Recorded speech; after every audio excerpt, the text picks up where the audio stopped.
Okay, here we are back. This is the sugar cookie that recipe that I use. It's 2 cups of unsalted butter, 2 cups of granulated sugar, 2 eggs, 1 teaspoon of vanilla extract, 2 teaspoons of lemon extract or flavor of choice. I prefer the lemon. And then 6 cups of all-purpose flour, 3 teaspoons of baking powder, and 1 teaspoon of salt. Okay, and pretty much just mix the ingredient, the butter and the granulated sugar together. Add the eggs and mix that up, and then add the flavorings. And then in a separate bowl, you put your flour, your sugar, your baking powder, and your salt, and then you'll gradually add that to the mixture. And voila, cookie dough. It makes about 3 dozen 5-inch cookies approximately. Okay, depending on how thick they are.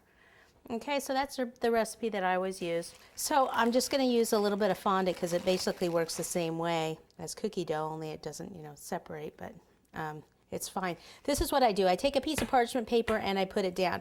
Then I put the cookie dough on top, and then you just start to roll it out, okay, on the parchment paper. That way you don't use more flour on your surface, so your cookie dough doesn't dry out more. After a while, if you cut and then you pick up those extra pieces, if there's a lot of flour around, then it will dry out, and then you'll have to kind of throw some of it away.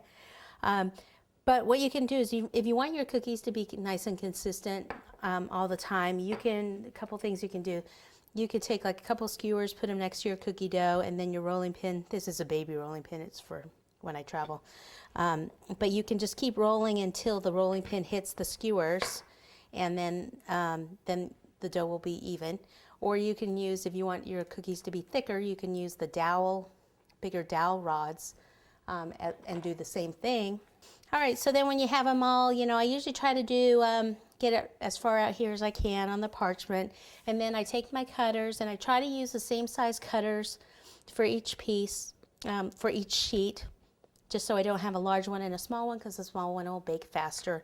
And then what I do is I cut, let me use the carrot actually. I cut and I leave some room in between the cookies. And the reason I do that is because I don't remove this, I just remove this part of the cookie dough. And then I leave the cookies in the same spot where I've cut them. That way they don't get distorted or anything by moving them onto a new cookie sheet.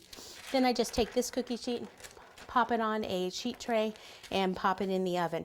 If you have a regular oven, about 350 degrees, usually anywhere from 7 to 10 minutes to bake till they're brown around the edges. And then if you have a convection oven, anywhere from 300 to 325, kind of have to test your oven out.